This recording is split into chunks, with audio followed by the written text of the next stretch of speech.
Media studies is one of many options a student can pick to pursue as an A-level. It involves studying various aspects of the media, from newspapers to even video games. I found myself picking the subject for two simple reasons. One was because I sort of had to. The new school I moved to required every student to take 4 subjects for at least the first month, and I'm not much of a mathlete. Second was because my cousin attended tech, or community college, and opted to study media, and while conversing with her, it sounded like a dream as it highlighted in-depth use of various creative software such as Photoshop or Premiere Pro. Foolishly, I expected the same course except on the grounds of an ordinary school, but alas, I was let down once again by the education system, and once I was able to, I dropped it. I was enjoying it for a few weeks, and my interest definitely peaked when I learned we would be utilising Photoshop, but the first batch of notes my teacher handed out to the class made me realise I do not care about the technical part of media. I care more so about what the movie actually is instead of its utilisation of semiotics or mise-en-scène. I have a feeling my teacher agrees with this sentiment, as instead of giving us notes from the very beginning, he opted to show us a movie related to the genre the exam board had laid out at the beginning of the year, and paused throughout to elaborate on scenes and the different media codes as well. The movie he showed us was none other than the indie darling The Spectacular Now. In terms of story, I would relate it most to Swingers, due to the fact it follows a general premise rather than a simple beginning and end. The movie revolves around Sutter Keeley, a high school deadbeat who lives in the now, and finds himself lost after his girlfriend Cassidy breaks up with him. From there, he meets a girl called Amy Finicky, and the film follows them until their high school graduation. From what I read online, the movie's make or break for most people is their empathy towards Sutter. One of Sutter's main struggles in the film is for him to be able to think of the future in the course of his life, with college and such. He is completely directionless and simply thinks living in the present is enough for him to get by, as there's been no one to convince him that he should strive for more. His teacher fails to justify the worth of education to him, and his boss fails to help him tackle his alcoholism. As someone who is currently Sutter's age, I personally find this struggle to be quite relatable, although thankfully I have those around me to demonstrate the value of planning for the future. It can be very tempting to only live in the now, due to the pressure from schools and other grown-ups about your future plans. I'm sure I'm not the only one who has bumped into a family friend I haven't seen in a while, and one of their first questions is, "So, what are you going to do at university?" However, if you fail to relate to Sutter, then he can come off as extremely unlikable and arrogant, thus hindering your overall experience. He's an excessive drinker, he's a slacker, and doesn't typically owe up to his actions. I suppose if I was your father, this is where I might give you a lecture or something, about what you're doing to yourself. Well, Dan, if you were my dad, you wouldn't have to.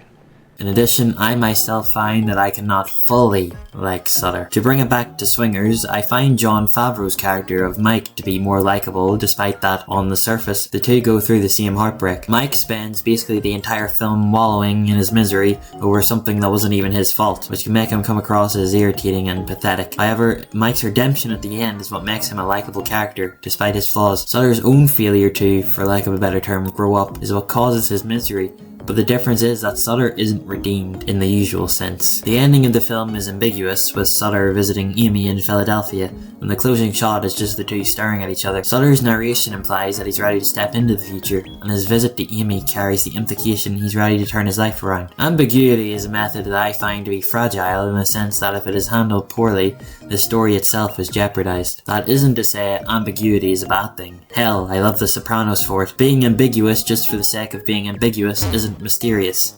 It's pretentious. In The Spectacular Now's case, I find Sutter's choice to see Amy contradict his monologue at the end. The closing shot of Amy shifting facial expressions certainly adds depth to her character and will prompt the viewer to question what she is really thinking, but for Sutter, the ending, for me, could have been better. For example, I think it could have kept the ambiguity but have Sutter pull in Eddie Valiant or open a window. It overall shows a lack of growth for Sutter, and I think it's telling that when we had finished watching the movie in class, my teacher asked everyone what they liked and didn't like about it, and the latter revolved around Sutter, pretty much for the aforementioned lack of evolving. The only noticeable development is Sutter finishing the section in his college application where it describes challenges and hopes for the future, but I can understand that might not be fulfilling enough for some people. The people in Sutter's life are another aspect of the film I enjoyed. I like the fact Sutter's sister is essentially a critique on what he believes anyone should be doing. I find Cassidy an interesting case, as if handled differently, it could have ruined her character. I like the fact she's finding herself. She wanted to be with Sutter Sutter because he's charming, but she can't because she knows he will bring her to a dead end in terms of career opportunities. It's not as black and white as it could have been,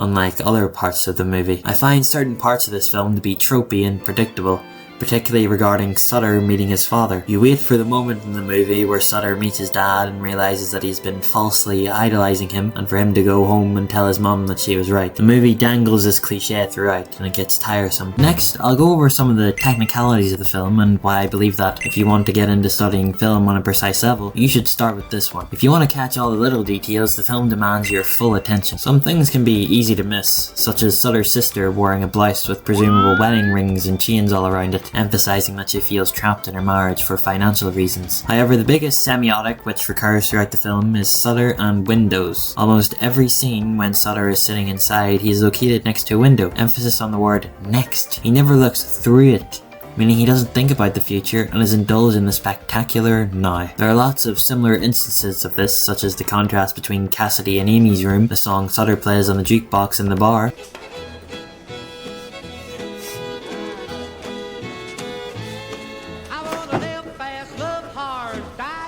or even the title being exaggerated. Lots of purposeful camera angles and lighting that I don't want to give away, as I do think it's worth watching, and perhaps even pausing, to spot these, as it only adds to how a character is feeling, what they are doing, etc. But I get it. Not everyone is an egghead who cares about why the director wanted to use studio light over natural light. And I have to say, as just a film, I believe it to be alright. I want to like it more, but the film doesn't do the more to make me like it. I understand it is depicting a more grounded portrayal of what teenagers are actually like, but I would argue Superbad does this a whole lot better. Call it personal preference, but that's just where I stand with it. Yet I would not tell anyone not to watch it. And if you're looking to get into studying a film's intricacies, or maybe you're struggling with media studies in school and don't know how to apply what you've learned, then I can't recommend the story of Sutter Keeley any higher.